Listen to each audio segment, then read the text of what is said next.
Den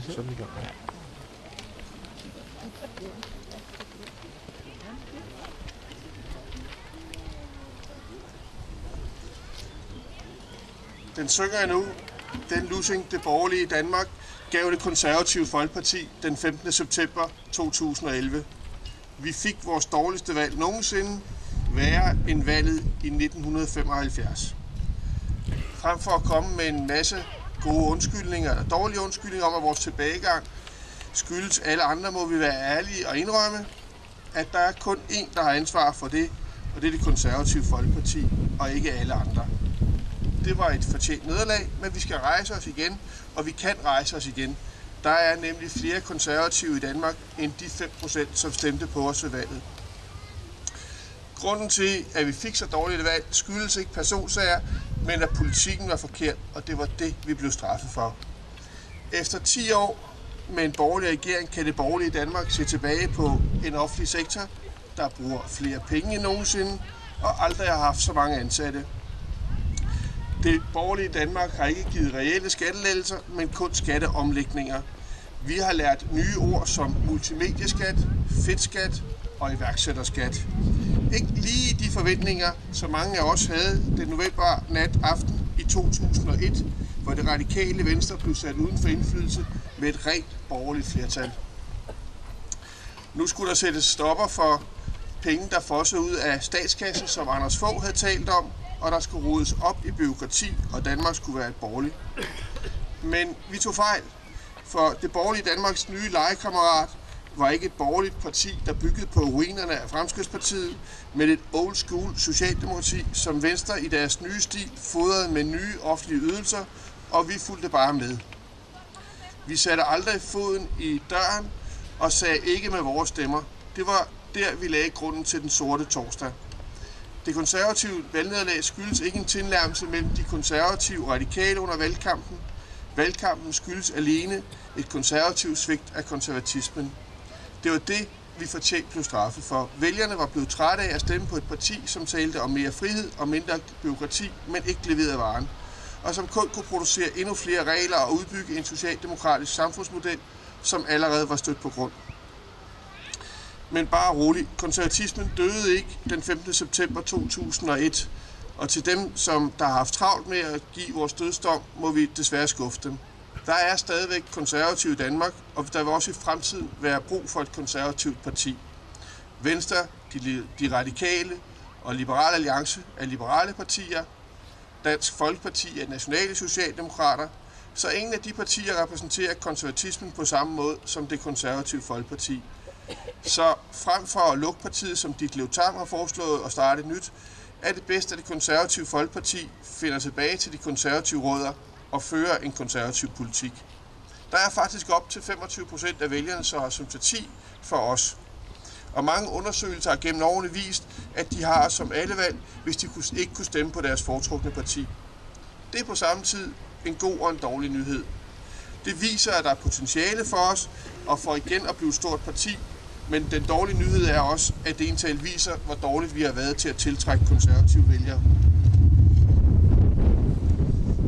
Konservatismen, det er ikke en ideologi med et endeligt mål for samfundet, som socialister og liberalister har. Vi er ikke modstandere af en stat, men vi ønsker heller ikke en stat, der knægter den enkelte. Vi tror på, at den enkelte har ansvaret for sit eget liv og sin familie. Vi tror ikke på velfærdsstaten med dens universelle goder til alle, men på et samfund, der hjælper den svage, som ikke kan hjælpe sig selv. Konservatismen, det er også mere end bare lav skat og væk med topskatten. Konservatismen er om det hele menneske og alle de udfordringer, vi står overfor i vores hverdag. Det konservative Folkeparti bør efter min opfattelse være naturligt skeptiske over for det socialdemokratiske velfærdsprojekt, der har gjort flere og flere umyndige. Den socialdemokratiske samfundsmodel, mener jeg, er i direkte modstrid med det, vi ønsker. Som konservative har vi en naturlig skepsis over for revolutionære ideologier som liberalisme og socialisme, der begge ønsker at skabe det perfekte samfund. Vi er ikke revolutionære, men evolutionære i vores tilgang til samfundet. Vi ønsker at bevare det, som virker og har virket gennem generationer, og skifte det ud, som ikke virker. Det er derfor, at slagord som Gud, kongen og fædreland er så centrale for os konservative og stadigvæk har værdi. Det er den konservative generationskontrakt og vores DNA kogt ned til 3 ord. Vi er et kristent parti, og bygger vores konservatisme også på kristne værdier som ansvar og medfølelse. Kongen er et symbol på staten, og fædrelandet er dens kultur og egenart. Hvis man ser på de 10 teser, hvis man kan kalde det for det, som det konservative Folkeparti blev stiftet på den 22. februar i 1916, så er det stadigvæk noget, som giver mening også i dagens Danmark. Også det, at man skulle kæmpe for soberheden, og at folk ikke skulle drikke sig fulde. Uden en dansk kultur og sprog er der ikke noget Danmark. Kulturpolitikken er derfor vigtig for det konservative menneske. Vi ønsker ikke, som de liberale, en kultur, der kun baserer sig på markedet. Staten skal understøtte den danske kultur og sprog ved, at der undervises og forskes på dansk, at der også udgives bøger på dansk. Som konservativ skal vi tage et opgør med det store omfordelingscirkus, som Danmark har udviklet sig til. Vi opkræver høje skatter af borgerne for at kunne give de samme borgere mange offentlige ydelser, og så tilskud til, at borgerne kan betale de mange høje afgifter. Alt tillagt en masse administratorer, som skal administrere, at vi flytter penge fra den ene lomme til den anden.